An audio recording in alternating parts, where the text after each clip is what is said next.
You're listening to the Save the Marriage podcast. Your marriage can be saved and strengthened if you have the right information. Join Dr. Lee Baucom as he explores ways for you to improve your relationship and your life, starting right now. Do you remember back when your relationship was just on fire, when you were ready to just keep on moving forward with your relationship, so much so that you were willing to say, I do and will stay with you for the rest of your life and my life, right? That is the nature of marriage. And so what happens to that? Well, this is Lee Baucom, and I am the host of the Save the Marriage podcast. I want to tell you about a new path forward, but first, let's set the stage a little bit. Here's the problem, and it's a problem that we all face. We don't get training in being married. In fact, very few people have a clue, a true, clear picture of what that would look like. And it's because we keep getting fooled. I see it over and over. And I've been doing this work now for over 3 decades, and it still happens, and I still hear about it.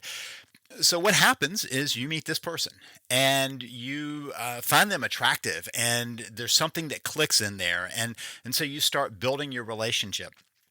And there's this feedback loop that gets going where you want to spend more time with them and see them more often and do more with them and do more for them. And that connection spiral, that connection arc gets you to the point when you are willing to say, I love you so much that I want to spend the rest of my life with you, right? That's how we get to married. And here is the downside of that. Most people know the odds of marriage. It's a little better than a coin toss. I mean, we've always used that as kind of an idea. It's a coin toss. Will you make it or not? 50-50.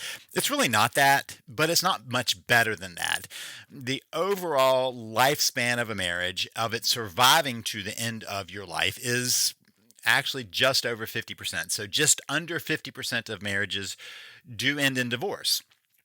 And the problem is that people go into marriage thinking they have it figured out, that their love is different than those people who thought they were in love, thought they had a clue, thought that they could do it, and failed. But you think that you have it down, and the problem is, nowhere in our culture do we do a good job of telling people how to have a great marriage. Yeah, I know there are books on what happens in a marriage. There are programs. I created a program on how to save your marriage. But that always comes kind of a little too late. It's kind of like most things in life. Prevention would be a lot easier, but most people don't respond or react to things until something is wrong, right? Until there's a problem. And that's the same with marriage. And so we think we're doing the right things. We think we have partnered with the right person. We think that we are doing these things. And yet we still find ourselves headed for trouble. There's just not clear training. Not only that, let me take it a little further. A lot of the ways that we learn about relationship are watching. And many people come from families that have been dysfunctional, that they have watched their own parents kind of have relationships that fall apart. And so they have a kind of this, I don't want to do that, right? The I don't want to do that's don't tell you what to do. And then if you did have parents, if you were fortunate enough to have parents who were happy, you didn't see the inner job of what was causing that to happen. A lot of people tell me that their parents weren't happy. They stayed married, but they didn't want that kind of marriage. And so that didn't leave them with so what do I do? A lot of people said, my parents divorced and I don't want to do that. So again, I don't want to do that is not telling you what to do. And then there are those who went, yeah, my parents were happy, but they aren't sure why they are happy. Like you're watching them and you're not sure what it was that was their magic sauce. It's because it happens behind closed doors and it's internal. It's something within us. And so we have this problem in our culture of not having clarity on how we get to trouble, or more directly, how we stay away from trouble. And so we have this trajectory that is taking you to the point of getting married and pledging your life together. That is that arc of connection.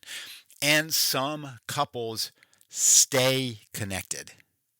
You're not likely to be listening to a podcast on how to save your marriage, though, if you have managed that. If you're happily married, you're not going to cross paths with me, likely not going to at least cross a path with me in my marriage realm. You might in my thriving realm. So we have this trajectory, the arc of connection. As I told you, it was a feedback loop that builds on itself and grows stronger and stronger as you go. And there is another arc of disconnection, which I've talked about other places. So I'm not going to go into a lot of detail on that. You can find that elsewhere. But what starts that? Oh, that's the problem. What starts it? I call it the pause button. And it's because I kept hearing about it from people. And in some ways, it's a conscious choice and even a subconscious choice to hit that pause button, and you rationalize why you're doing it. So the pause button is when you hit the pause on your relationship, thinking you're putting it into kind of a suspended animation. Like we'll just sidestep this for a minute, and we've got other things in life to do. So let me tell you why this happens. First, we already talked about this arc of connection that happens where many times people tell me, there's no way we can continue this. We were putting so much energy into our relationship, and now we're married.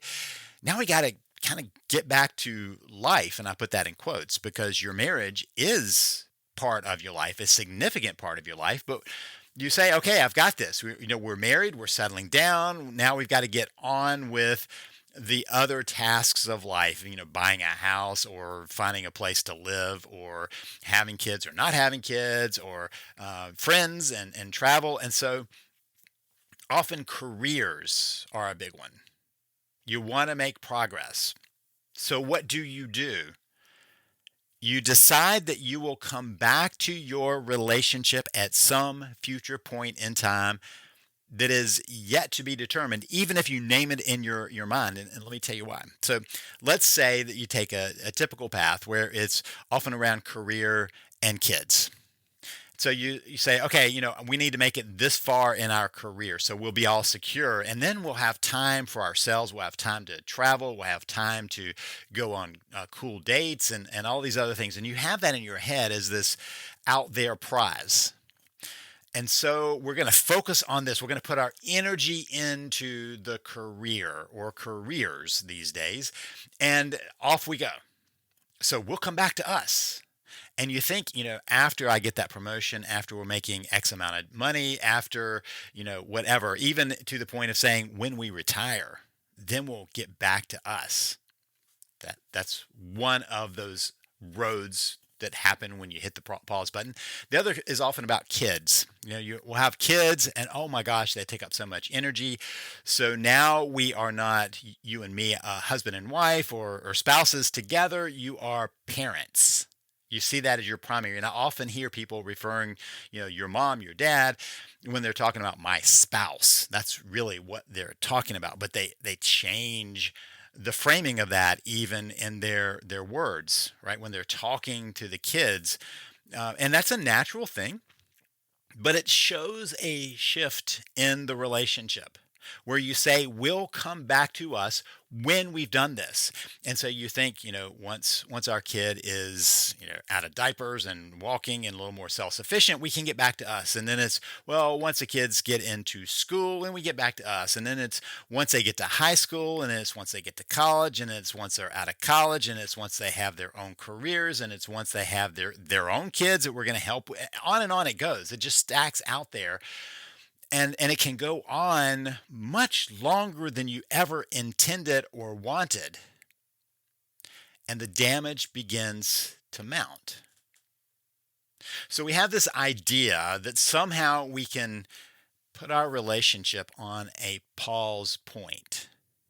And it's kind of like, we'll put it in suspended animation. And after we've made our journey across the galaxy, as so many sci-fi movies show us, then we'll hit that and we'll reawaken and come back to right where we were. Except you can't if you're not in a sci-fi movie.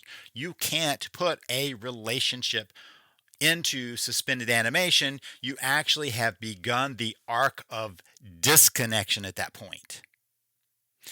And as you go along, as we do in any life, we build habits. And those habits begin to create another feedback loop that you are doing in collusion with each other. You have a tacit agreement, if not a spoken agreement, that we'll get back to us. We'll focus on us when we get to this point. Sometimes it just kind of fits together subconsciously. Sometimes you're saying it, hey, let me get to this point in my career. Let us get to this point in our parenting. Let me tackle this athletic endeavor or travel or friends or whatever it is.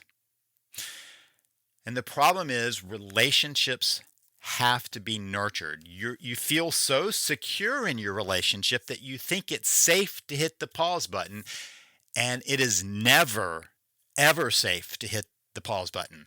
It is never, ever to the benefit of the relationship to hit the pause button, but you don't know that.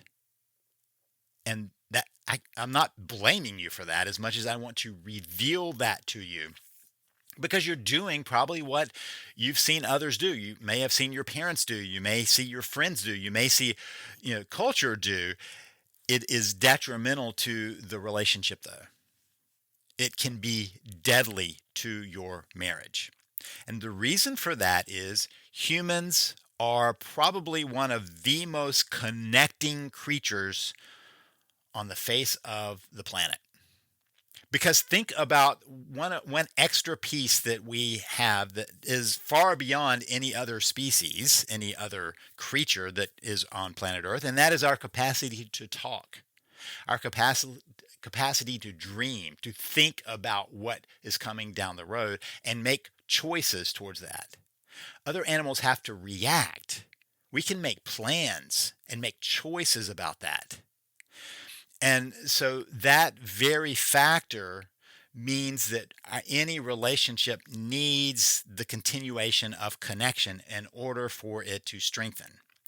As I have said, I don't know how many times in my career, your relationship is either growing or receding. It is either gaining momentum or losing momentum.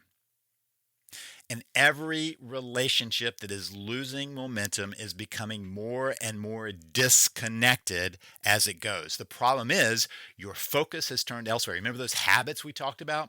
Well, you built habits of connecting, and then you build habits of disconnecting that tend to grow on each other. So many people tell me that they have suddenly become those ships passing in the night with their spouse, that they are roommates at best, some not even roommates, but housemates with each other who are only focused on the logistics and getting through to the next thing, waiting for the next thing to be us, back to us. And the problem is you become strangers to each other. You become estranged from each other. And one of the reasons for that is because humans, as connecting creatures, if we don't have the connection with the person we expected to have connection with, it causes hurt. And in that hurt, you begin to see your spouse as the blame. Your spouse is doing that. Your spouse is pulling away from you. Your spouse is not connecting the way your spouse is supposed to connect. And that gives you room to say, okay, well, if they're going to do that, then, I'll react to that. I'll also return that. And so hurt begets hurt. And hurt is the root of anger. And anger is the root of resentment. And so it begins to build habits of hurt that lead to habits of anger, that lead to habits of resentment.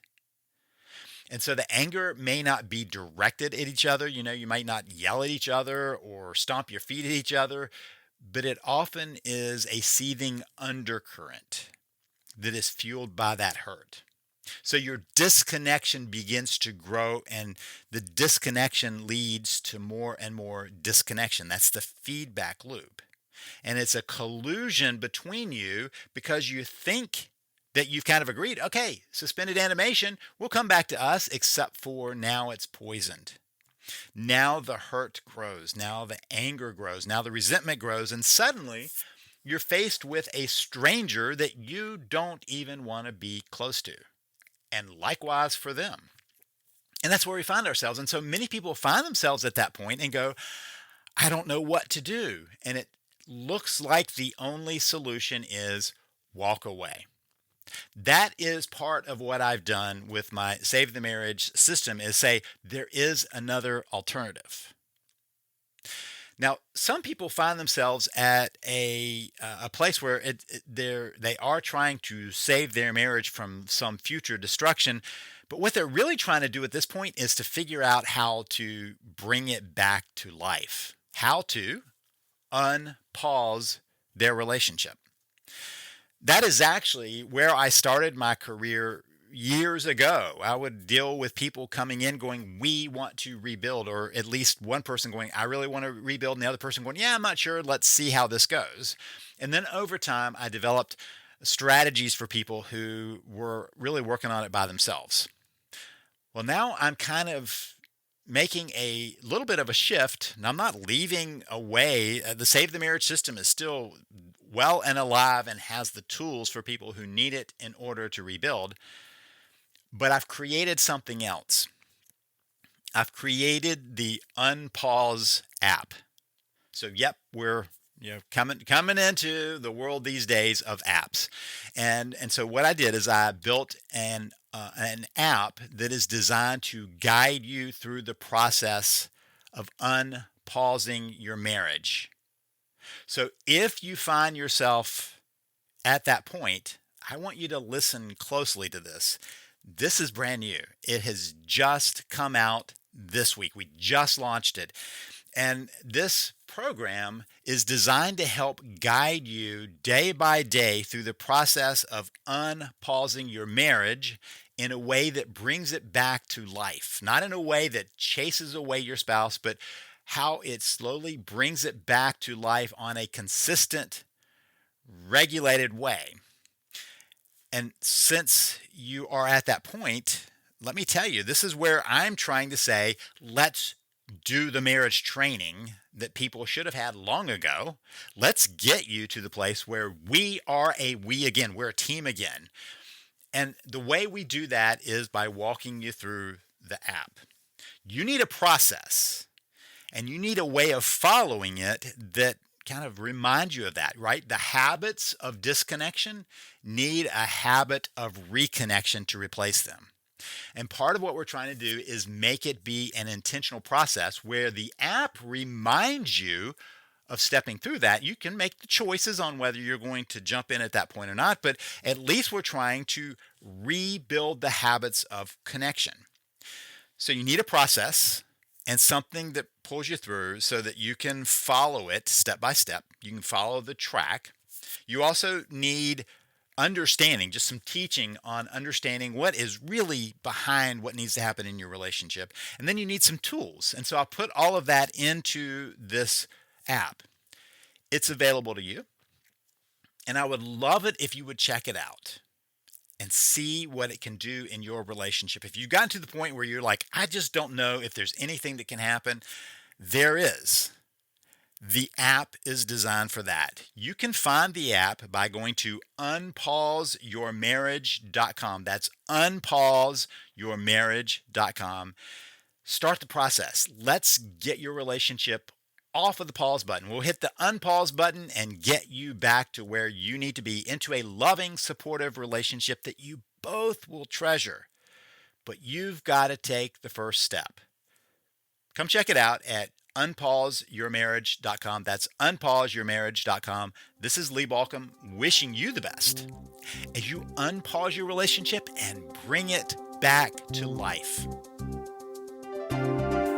You've been listening to Save the Marriage podcast. For more information and help, please visit us at savethemarriage.com.